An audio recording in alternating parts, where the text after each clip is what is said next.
السلام عليكم ورحمة الله وبركاته.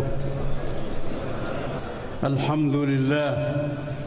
যাবতীয় প্রশংসা কেবলই মহান আল্লাহর জন্য, যিনি সকল কিছুর অধিপতি, পূত পবিত্র এবং সকল শান্তির উৎস। তিনি মুসলমানদের উপর তার পবিত্র ঘরের হজ পালনকে ফরজ করেছেন এবং এটিকে ইসলাম ধর্মের অন্যতম মূল স্তম্ভ হিসেবে নির্ধারণ করেছেন। আমি সাক্ষ্য দিচ্ছি যে এক আল্লাহ ছাড়া ইবাদতের যোগ্য আর কোনো উপাস্য নেই। তিনি সর্বময় ক্ষমতার অধিকারী এবং সব বিষয়ে সর্বজ্ঞানী। আমি আরও সাক্ষ্য দিচ্ছি যে আমাদের নবী ও নেতা হজরত মুহাম্মদ সাল্লাল্লাহু আলাইহি ওয়াসাল্লাম তার প্রেরিত বান্দা ও রাসূল এবং সমগ্র সৃষ্টির মধ্যে সর্বশ্রেষ্ঠ। নবীজি, তার পরিবার পরিজন, সাহাবায়ে কেরাম এবং তার আদর্শের সকল অনুসারীর উপর আল্লাহর সর্বোত্তম রহমত ও পরিপূর্ণ শান্তি বর্ষিত হোক। হে মানব মণ্ডলী, আপনারা আল্লাহকে ভয় করুন, কারণ আল্লাহর ভয় বা তাকওয়ার মাধ্যমেই আখিরাতে মানুষের মুক্তি নিহিত। পবিত্র কোরআনের সূরা হজের শুরুতে আল্লাহ তাআলা বলেছেন, হে মানুষ, তোমাদের রবের তাকওয়া অবলম্বন করো, নিশ্চয়ই কিয়ামতের প্রকম্পন এক ভয়ানক ব্যাপার। যেদিন তোমরা তা দেখবে, সেদিন প্রত্যেক স্তন্যদাত্রী মা তার স্তন্যদানকারী শিশুকে ভুলে যাবে এবং প্রত্যেক গর্ভবতী তার গর্ভপাত করে ফেলবে। মানুষকে তুমি দেখবে মাতাল সদৃশ, যদিও তারা নেশাগ্রস্ত নয়। বস্তুত আল্লাহর শাস্তি বড়ই কঠিন। তাকওয়ার অন্যতম দাবি হলো নেক আমল এবং পাপ বর্জনের মাধ্যমে কিয়ামতের দিনের জন্য প্রস্তুতি গ্রহণ করা। আল্লাহ তাআলা বলেন, এসব এ কারণেই যে আল্লাহই সত্য এবং তিনি মৃতকে জীবিত করেন এবং তিনি সব কিছুর উপর ক্ষমতাবান। আর কিয়ামত অবশ্যই আসবে, এতে কোনো সন্দেহ নেই। আর কবরে যারা আছে, আল্লাহ তাদের পুনরুত্থিত করবেন।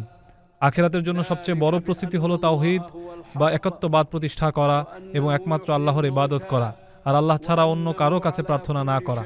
যে ব্যক্তি আল্লাহ ছাড়া এমন কারো কাছে প্রার্থনা করে যে তার কোনো ক্ষতি বা উপকার করতে পারে না, সেটি সুস্পষ্ট পথভ্রষ্টতা। আল্লাহর সঙ্গে কেউ শিরক করলে তার অবস্থা এমন হয় যে সে যেন আকাশ থেকেই ছিটকে পড়েছে, অতঃপর পাখি তাকে ছোঁ মেরে নিয়ে গেছে, অথবা বাতাস তাকে অনেক দূরের কোনো জনশূন্য স্থানে নিক্ষেপ করেছে। ইমানদারদের মূল ভিত্তি হলো আল্লাহর একত্ববাদ। আল্লাহ বলেন, তোমাদের ইলাহ তো এক ইলাহ, সুতরাং তার কাছেই আত্মসমর্পণ করো এবং সুসংবাদ দাও বিনীতদের, যাদের অন্তর আল্লাহর স্মরণে কেঁপে ওঠে, যারা বিপদে ধৈর্য ধারণ করে, নামাজ কায়েম করে এবং আল্লাহর দেয়া রিজিক থেকে ব্যয় করে, এরাই সেই বিনীত দল।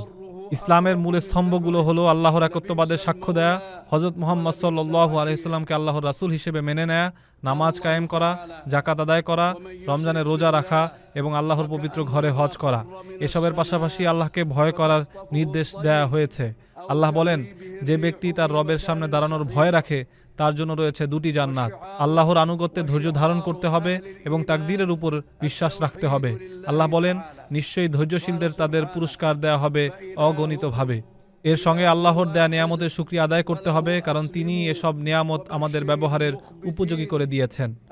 মহান আল্লাহর সৃষ্টির কিছু শাশ্বত নিয়ম রয়েছে, যা বিশ্বাস করা এবং এর থেকে শিক্ষা নেয়া প্রত্যেক বান্দার কর্তব্য। আল্লাহ তাআলা ঈমানদারদের রক্ষা করেন এবং কোনো অকৃতজ্ঞ বিশ্বাসঘাতককে তিনি পছন্দ করেন না। আল্লাহ তার সাহায্যকারীদের অবশ্যই সাহায্য করেন, কারণ তিনি সর্বশক্তিমান ও পরাক্রমশালী। ইতিহাসে এমন অনেক জালিম জনপদের কথা বলা আছে, যাদের আল্লাহ ধ্বংস করেছেন এবং তাদের বাড়ি ঘর, প্রাসাদ ও কুয়াগুলো বিরান পড়ে আছে। জালিমদের ছাড় দেয়া হলেও শেষ পর্যন্ত তাদের আল্লাহর কাছেই ফিরে যেতে হবে।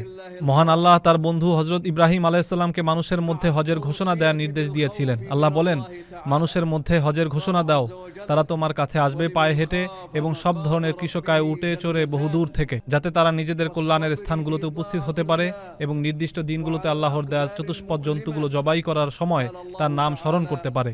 দূর দূরান্ত থেকে হাজিরা এখানে সমবেত হয়েছেন কেবল আল্লাহর সন্তুষ্টি অর্জন ও সওয়াবের আশায়।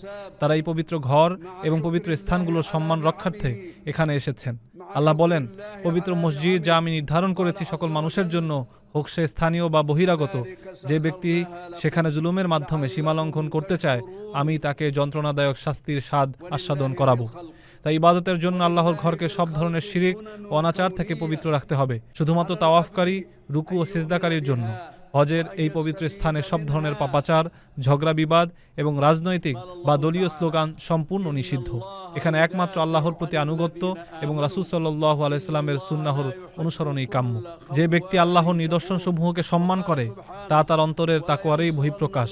হজের এই বিশাল সমাবেশে মুসলমানদের পারস্পরিক সম্প্রীতি, ভালোবাসা, সহযোগিতা এবং সহমর্মিতা ফুটে ওঠে।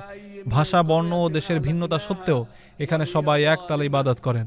হাজিদের উচিত গরিব দুঃখীদের খাবার দেয়া এবং কথা ও কাজে উত্তম আচরণ করা।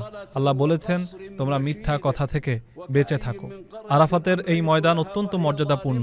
এখানেই আল্লাহ তাআলা তার ফেরেশতাদের সামনে আপনাদের নিয়ে গর্ব করেন। এই দিনেই আল্লাহ নাজিল করেছিলেন, আজ আমি তোমাদের জন্য তোমাদের দিনকে পূর্ণাঙ্গ করে দিলাম, তোমাদের উপর আমার নেয়ামত সম্পূর্ণ করলাম এবং ইসলামকে তোমাদের দিন হিসেবে মনোনীত করলাম। তাই আপনারা নবী সাল্লাল্লাহু আলাইহি ওয়াসাল্লামের আদর্শ অনুসরণ করুন। তিনি জোহর ও আসরের নামাজ একত্রে কসর করে আদায় করেছিলেন। এরপর সূর্যাস্ত পর্যন্ত আল্লাহর জিকিরে মগ্ন ছিলেন। সূর্য ডোবার পর তিনি মুজদালিফায় গিয়েছিলেন এবং সেখানে আল্লাহর জিকির করেছেন। এরপর ঈদের দিন মিনায় গিয়ে জামরায় পাথর নিক্ষেপ করেছেন, কুরবানি করেছেন এবং মাথা মুন্ডন করে তাওয়াফ করেছেন। মহান আল্লাহ আপনাদের মনোনীত করেছেন এবং ধর্মে কোনো কঠোরতা রাখেননি। তিনি আপনাদের মুসলিম নামকরণ করেছেন। তাই আপনারা নামাজ কায়েম করুন, জাকাত দিন এবং আল্লাহকে দৃঢ়ভাবে আঁকড়ে ধরুন। তিনি আপনাদের উত্তম অভিভাবক এবং শ্রেষ্ঠ সাহায্যকারী। আল্লাহর কাছে বেশি বেশি দোয়া করুন, বিশেষ করে হজের এই স্থানগুলোতে, কারণ এখানে দোয়া কবুলের সম্ভাবনা অনেক বেশি। আরাফাতের দিনের দোয়া সবচেয়ে উত্তম। নবীজি সাল্লাল্লাহু আলাইহি সাল্লাম বলেছেন, আমি এবং আমার পূর্ববর্তী নবীদের শ্রেষ্ঠ দোয়া হলো লা ইলাহা ইল্লাল্লাহু ওয়াহদাহু লা শারীকা লাহু লাহুল মুলকু ওয়া লাহুল হামদু ওয়া হুয়া আলা কুল্লি শাইইন কাদির। হে আল্লাহ, আপনি হাজীদের দোয়া ও ইবাদত কবুল করুন, তাদের কাজগুলো সহজ করে দিন, পাপ ক্ষমা করুন এবং তাদের নিরাপদে ও সফলতার সঙ্গে নিজ দেশে ফিরে যাওয়ার তৌফিক দিন। হে আল্লাহ, আপনি মুসলমানদের অবস্থাকে উন্নত করুন এবং তাদের সত্যের উপর ঐক্যবদ্ধ করুন। হে আল্লাহ, আপনি পবিত্র দুই মসজিদের খাদেম বাদশাহ সালমান বিন আব্দুল আজিজ এবং যুবরাজ মোহাম্মদ বিন সালমানকে আপনার পথে কাজ করার তৌফিক দান করুন। তারা আপনার বান্দাদের জন্য যে সেবা ও সুবিধা প্রদান করছেন তার উত্তম প্রতিদান তাদের দিন। হে আল্লাহ, আপনি আমাদের দুনিয়া ও আখিরাতের কল্যাণ দান করুন এবং জাহান্নামের আগুন থেকে রক্ষা করুন। নিশ্চয়ই আপনি দ্রুত হিসাব গ্রহণকারী।